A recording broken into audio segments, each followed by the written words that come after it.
morning students, welcome once again in Club International Online Classes. In the previous video lecture we have done 3 ray diagrams with the help of the concave mirror and with the help of 4 types of rays. कौन कौन सी raise थी? First ray थी जो कि principal axis के parallel आती है और पैरेलल आने वाली जो रे होती है वो प्रिंसिपल एक्सिस को एट द पॉइंट फोकस पे कट करती है. सेकेंड रे इसके अपोजिट है बिल्कुल. इसमें प्रिंसिपल फोकस से आने वाली जो रे होती है वो after the reflection principal axis के पैरेलल हो जाती है. थर्ड रे क्या है? सेंटर ऑफ कर्वेचर से आने वाली जो रे होती है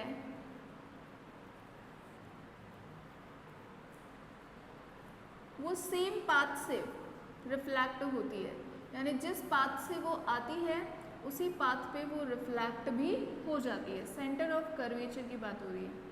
and according to the fourth रे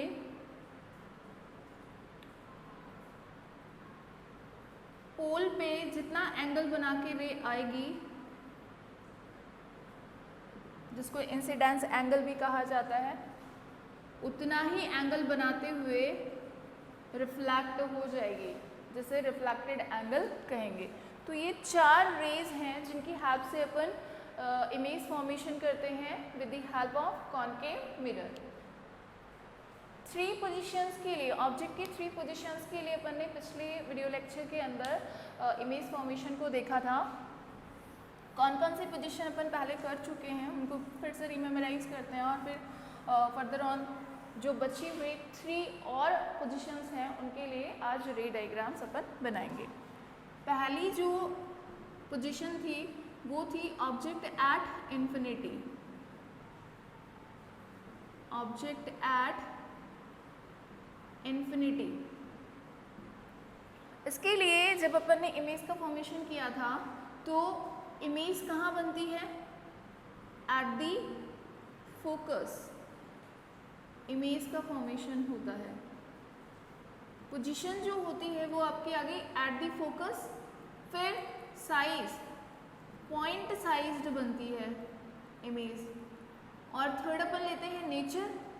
तो कैसी बनती है? रियल बनती है और इन्वर्टेड बनती है. ये 3 चीज अपन कंसीडर करते हैं. पहली होती है पोजीशन, सेकंड होती है साइज, थर्ड होती है नेचर. ठीक है. सेकंड जो ऑब्जेक्ट की पोजीशन अपन ने ली थी दैट वाज बियॉन्ड द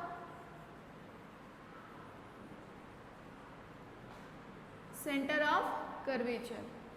जब इन्फिनिटी और सेंटर ऑफ कर्वेचर के बीच अपन ने ऑब्जेक्ट को रखा था तो इमेज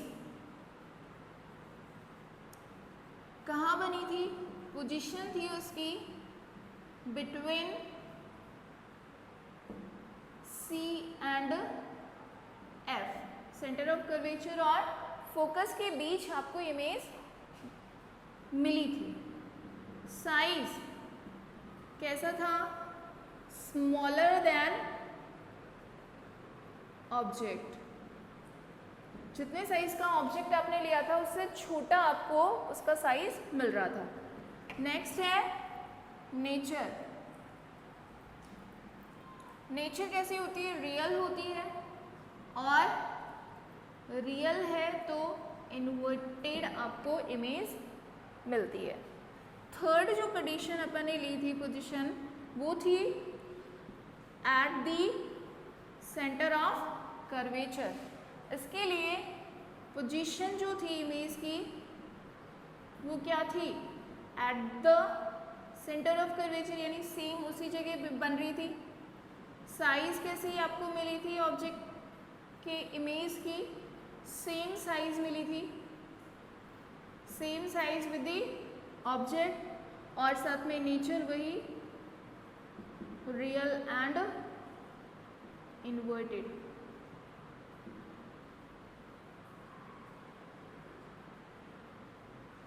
राइट। ये 3 रेज अपन पहले ही कर चुके हैं 3 पोजीशंस के लिए। किस तरीके से आपने ऑब्जेक्ट का इमेज फॉर्मेशन किया था वो पिछले वीडियो लेक्चर में आपने देख लिया होगा और बना भी लिया होगा, प्रैक्टिस कर ली होगी आई थिंक। नेक्स्ट चलते हैं अपन 4th पोजीशन ऑब्जेक्ट की, जिसके लिए रे डायग्राम अपने को बनाना है। देखिए बेसिकली अपन कहाँ से कहाँ चल रहे हैं, इन्फिनिटी से मिरर की तरफ चल रहे हैं। पहले आपने इन्फिनिटी पे रखा, फिर बियॉन्ड द सी रखा यानी इन्फिनिटी और कर्वेचर के बीच, फिर एट द कर्वेचर रखा है। अब अपन जो पोजीशन लेने जा रहे हैं वो है कर्वेचर और सेंटर ऑफ कर्वेचर और फोकस के बीच में लेने जा रहे हैं। तो 4th पोजीशन ऑब्जेक्ट की अपन लेंगे between C and F. Centre of curvature और फोकस के बीच आपको क्या लेना है, ऑब्जेक्ट लेना है। इस कंडीशन में आपकी देखिए इमेज किस तरीके से बनेगी।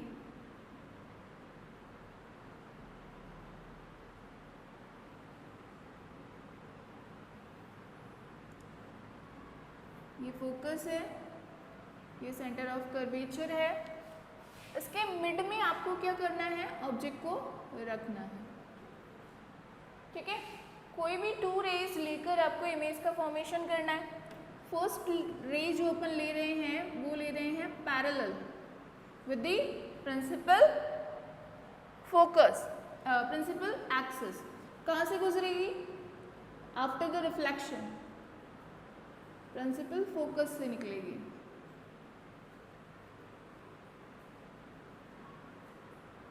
ठीक है, सेकेंड रे कौन सी ले सकते हैं आप, देखिए एक आपने ले ली है 3 is rest, centre of curvature वाली, फोकस वाली और ओल वाली। तो सेंटर ऑफ कर्वेचर की तो पॉसिबल नहीं है, यहाँ पे नहीं ले सकते आप। रीज़न क्या है, क्योंकि ऑब्जेक्ट आपका सेंटर ऑफ कर्वेचर से आगे रखा हुआ है मिरर की तरफ, तो इसका तो कोई मीनिंग ही नहीं निकलता, क्योंकि ऑब्जेक्ट से टच करते हुए निकलनी चाहिए ना। सेंटर ऑफ कर्वेचर से अगर जा रही है तो वो ऑब्जेक्ट को टच करते हुए नहीं निकलेगी। तो आपको या तो फोकस से लेनी पड़ेगी या फिर ऑब्लिक्यूली आप पोल पे जितना एंगल बना के लेके जाएंगे उतने ही एंगल से आपको रिफ्लेक्ट करवानी होगी। तो आप कोई सी भी ले सकते हैं, फोकस से लेते हैं,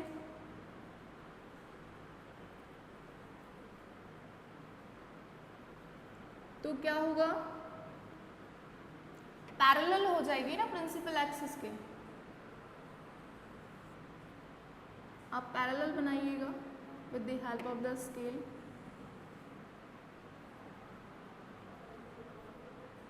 ठीक है, यहाँ पे कट कर रही है, थोड़ी ऊपर ही कट कर रही है, थोड़ी लाइन थोड़ी टेढ़ी सी हो गई है। तो मान लीजिए कि यहाँ कट कर रही है तो आपके इमेज का फॉर्मेशन कुछ इस तरीके से हो जाएगा। यहाँ पे अगर इमेज के पोजीशन के बारे में, नेचर के बारे में अगर आप इंटीमेट करेंगे तो पोजीशन आएगी beyond the centre of curvature. Centre of curvature से आगे की तरफ आपको इमेज का फॉर्मेशन मिल रहा है। नेचर की अगर बात करें तो रियल में आपकी लाइंस जो रेज आपने डाली है वो कट कर रही है, रियल में कट कर रही है, मीन्स रियल बनेगी, और इन्वर्टेड तो आपको दिखाई दे रही है, उल्टी बन रही है। साइज को अगर आप कंपेयर करें ऑब्जेक्ट से तो साइज आपको मिलता है बिगर देन ऑब्जेक्ट। ऑब्जेक्ट जिस साइज का आपने लिया है उससे ज़्यादा बड़े साइज का आपको उसका इमेज मिलता है। तो ये आप ऑब्लिक्यूली रे से भी बना सकते हैं, कोई प्रॉब्लम नहीं है। उसके अंदर भी आप पोजीशन देखेंगे कि बियॉन्ड द सी ही बनेगी। तो एक बच्चे का क्वेश्चन आया था कि मैम किसी भी रे को यूज़ कर सकते हैं क्या, तो मैं आपको करके बताती हूँ कि कैसे अपन दोनों रेस को यूज़ कर सकते हैं। पैरेलल लेके जाएंगे, फोकस से निकलेगी, अब फोकस से पहले वाला अपन ने बना दिया है, तो इस बार अपन ऑब्लिक्यूली लेके जाते हैं, यानी आई का फॉर्मेशन किया अपन ने, उतने ही एंगल से ये रिफ्लेक्ट होगी, यानी आर का फॉर्मेशन जो होगा वो भी उतना ही होगा। ठीक है, तो आर जो बनाएंगे आप सिमिलर विद दी आई बनेगा।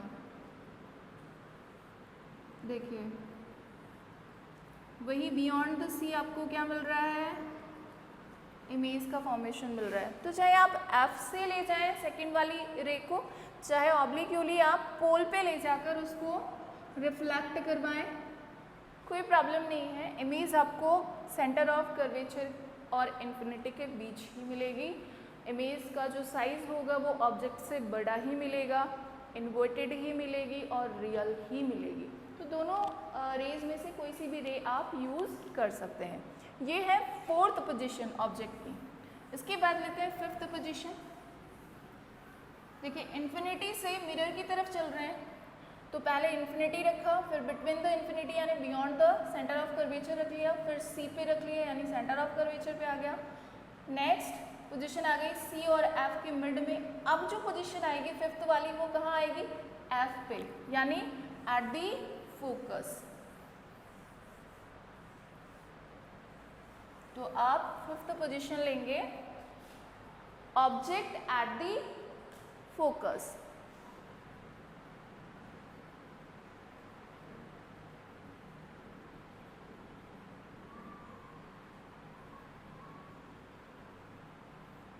ठीक है, ये आपका कॉनकेव मिरर हो गया, ये focus, centre of curvature. Focus पे आपने ऑब्जेक्ट रखा है, पहली रे पैरेलल कहाँ से निकलेगी, प्रिंसिपल फोकस से रिफ्लेक्ट होके निकल जाएगी। अब आप यहाँ जब देखेंगे तो आपको एक ही रे यूज़ करनी पड़ेगी, अब वो है ऑब्लिक्यूली, क्योंकि फोकस से तो निकल नहीं सकती, सेंटर ऑफ कर्वेचर भी पीछे रह गया, तो सिर्फ आपके एक ही रे बचती है जिसको आप यूज़ कर सकते हैं for the formation of the image. तो यहाँ पर आपने आई का फॉर्मेशन किया, उतने ही एंगल से आप क्या करवाएंगे, इसको रिफ्लेक्ट करवाएंगे और किसका फॉर्मेशन कर देंगे, आर का, रिफ्लेक्टेड रे का। आप जब देखेंगे इनको तो इनमें डिस्टेंस कम तो हो रही है लेकिन बहुत दूर जाएंगे, ये पैरेलल से चलेंगे, तो क्या कह सकते हैं कि बहुत दूर जाकर यानी इन्फिनिटी पे जाके ये कट तो करेंगी, लेकिन वी डोंट नो कि कहाँ पे जाकर वे कट कर रही हैं। तो हम पोजीशन जो मानेंगे इमेज की,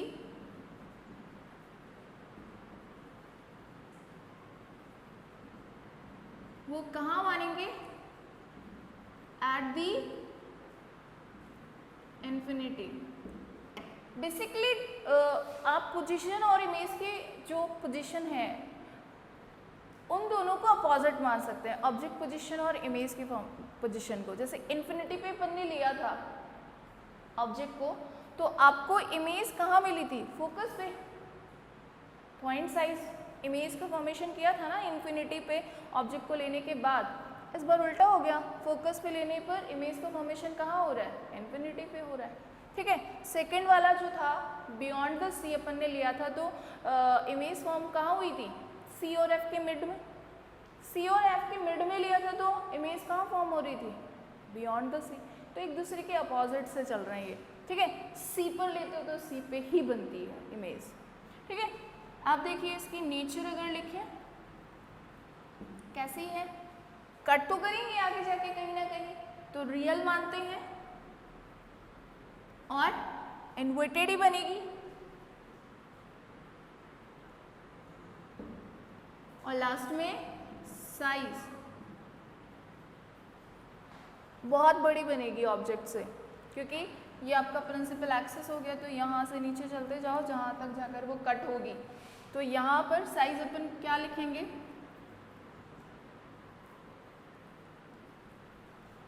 हाईली बिगर या बहुत ज़्यादा, लार्जर देन ऑब्जेक्ट, बहुत ज़्यादा बड़ी बनेगी ऑब्जेक्ट से।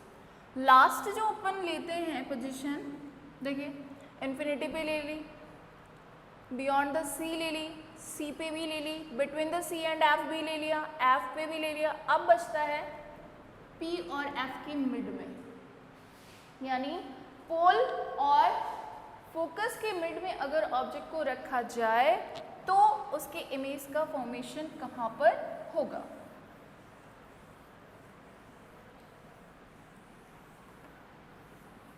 देखिए यही एक पोजीशन है ऑब्जेक्ट की जिसके लिए आपको रियल इमेज नहीं मिलेगी। सिक्स्थ पोजीशन जो है वो है object between P and F।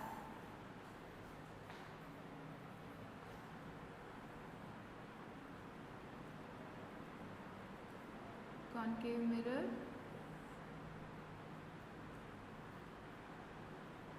ये आपका F, ये आपका P, centre of curvature. Object यहाँ रखते हैं,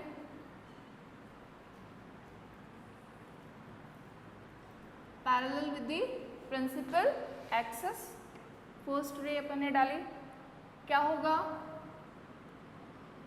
आफ्टर द रिफ्लेक्शन, कहाँ से पास होगी, फोकस से। सेकेंड अगर आप कहाँ से लेके जाएंगे, ऑब्लिक्यूली पोल पे लेके जाएंगे तो जितना एंगल बना के वो पोल पे एज ए इंसिडेंट रे जाएगी उतने ही एंगल से आपको क्या मिलेगी, रिफ्लेक्टेड रे मिलेगी। अगर इन दोनों रेस के बीच की डिस्टेंस को देखें तो रेगुलरली क्या हो रही है, इंक्रीज होती जा रही है। यहाँ कम थी, यहाँ ज़्यादा हो गई, यहाँ और भी ज़्यादा हो गई। मीन्स बेसिकली ये एक दूसरे से अपार्ट हो रही है, दूर होती जा रही है। ठीक है, यानी आगे फर्दर अगर अपन देखें तो ये आगे जाकर कहीं पर भी एक दूसरे से क्या नहीं होगी, नहीं मिलेंगी, मीट नहीं करेंगी। तो बेसिकली अपन क्या मानते हैं कि ये एक दूसरे से नहीं मिलेंगी, इसलिए अपन इनको क्या करते हैं, पीछे की तरफ बढ़ाते हैं।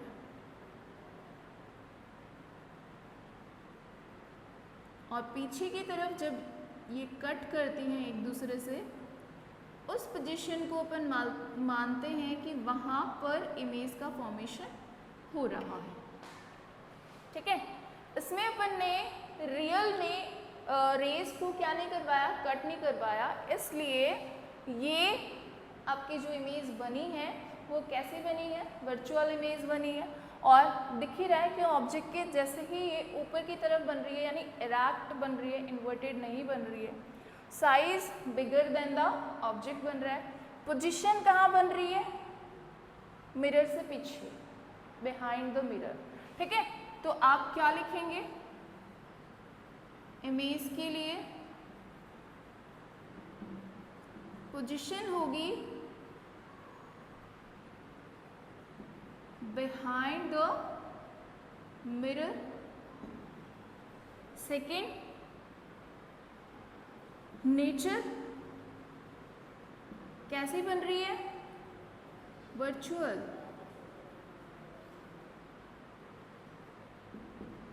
और इरेक्ट, सीधी। साइज कैसा है,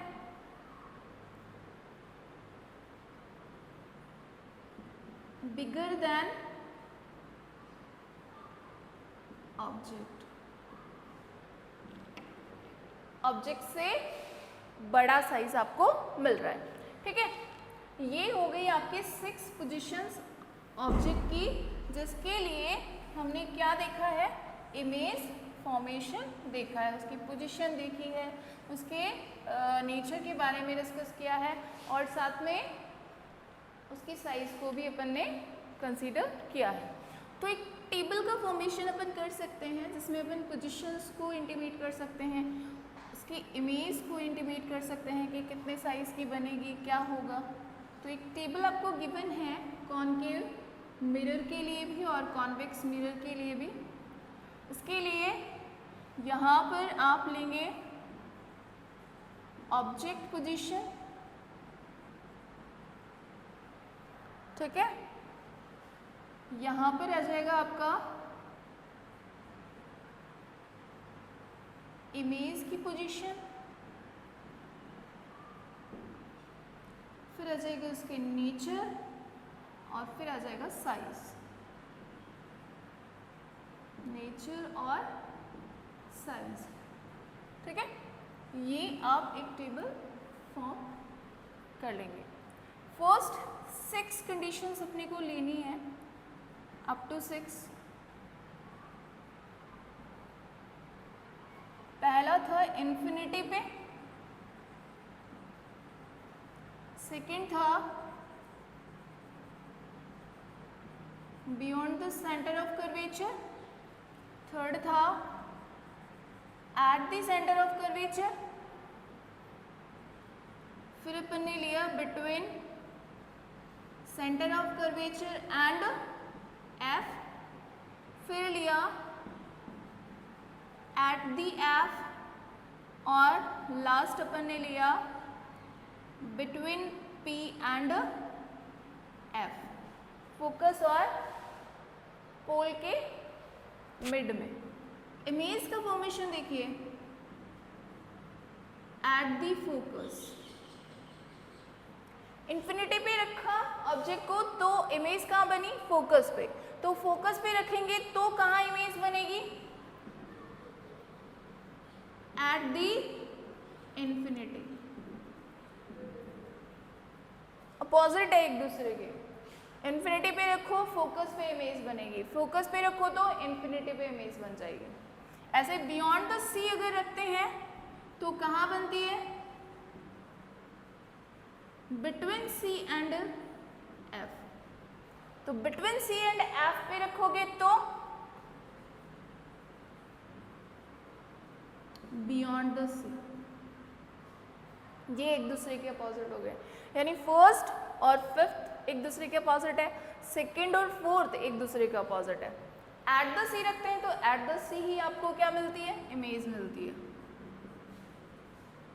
तो इसमें तो कोई प्रॉब्लम ही नहीं, जहाँ रखा वहीं पर आपको इमेज मिल गई। बिटवीन द पी और एफ तो कहाँ बनती है इमेज,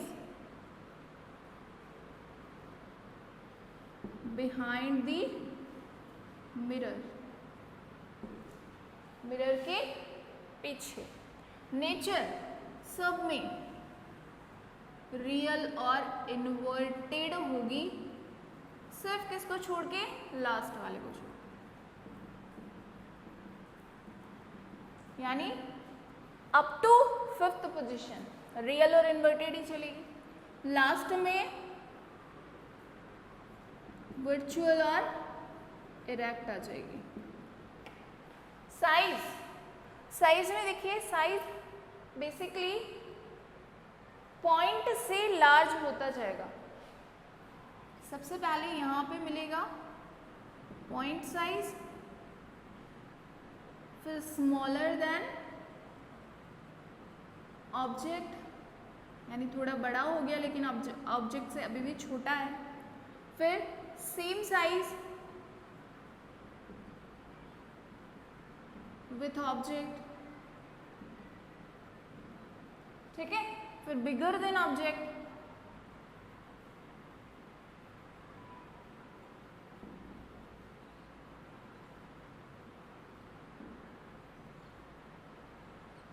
फिर हाईली एनलार्ज्ड,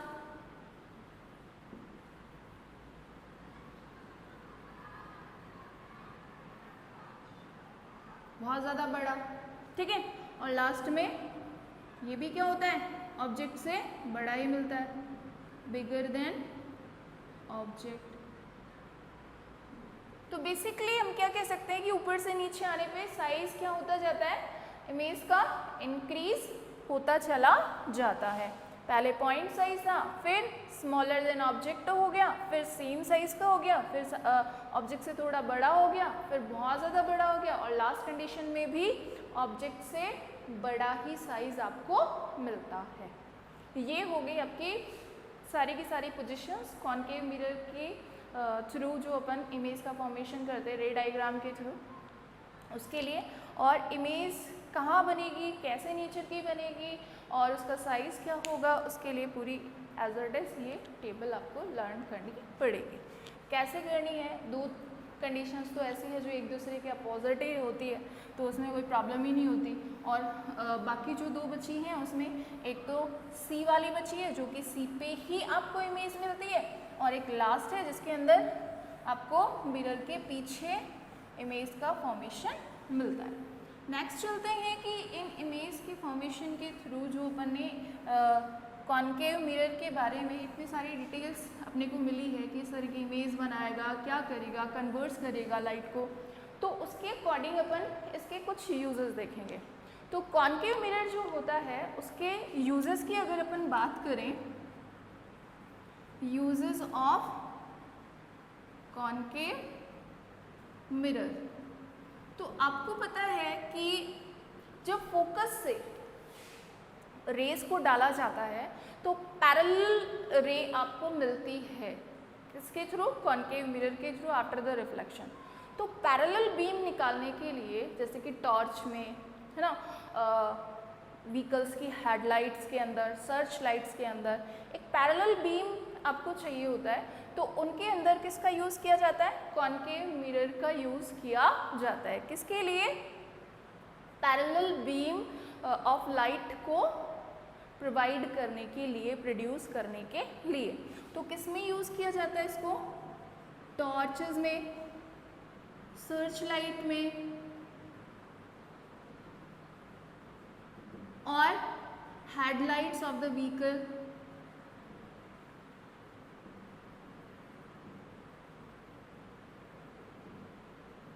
ठीक है, ये फर्स्ट यूज़ हो गया।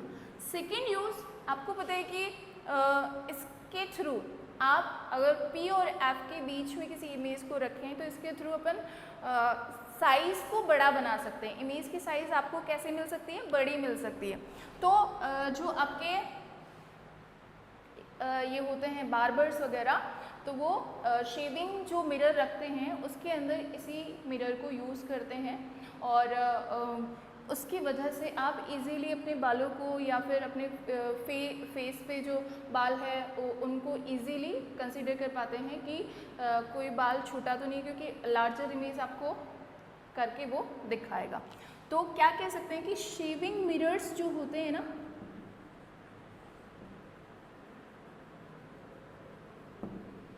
उनमें भी इसे यूज़ किया जाता है। ठीक है, किसके लिए, for the larger image formation के लिए। ऐसे ही डेंटिस्ट जो होते हैं वो भी टीथ्स की लार्जर इमेज क्रिएट करने के लिए इसे यूज़ करते हैं, ताकि वो इजीली देख सके कि कितना आपका जो टीथ है वो कितना ख़राब हुआ है या कितना ठीक है, उसको देखने के लिए डेंटिस्ट भी इसे यूज़ करते हैं। और लास्ट है जो कि इसकी किस प्रॉपर्टी पे डिपेंड करता है, कन्वर्जिंग प्रॉपर्टी पे, कि ये जितनी भी रेज इसके ऊपर आती है वो सारी की सारी एक जगह कन्वर्ट कर देता है। तो जितने भी बड़े जो साइट्स होते हैं सोलर फ्रेंसेस के, उसके अंदर रेज को एक जगह कलेक्ट करने के लिए, उनकी हीट को एक जगह कलेक्ट करने के लिए बड़े बड़े कॉनकेव मिरर्स का यूज़ किया जाता है। तो सोलर फ्रेंसेस जो होते हैं, जो आर्टिकल्स होते हैं, जैसे कि केतली वगैरह होती है, सोलर केतली होती है, सोलर अवन होता है, उनके अंदर भी इन्हें यूज़ किया जा सकता है, ताकि आप ज़्यादा से ज़्यादा सोलर सनलाइट को या सोलर एनर्जी को एक जगह कलेक्ट कर सकें। तो ये सारे यूजेस हैं कॉनकेव मिरर के। नेक्स्ट वीडियो में अपन कॉन्वेक्स मिरर लेंगे, तो उसके लिए थोड़ा सा आप पहले अपनी बुक से देखिएगा, कंसीडर करिएगा कि क्या क्या प्रॉपर्टीज़ होती है, किस तरह से उसके इमेज फॉर्मेशन होते हैं। तो आज के लिए इतना ही। Thank you and have a nice day.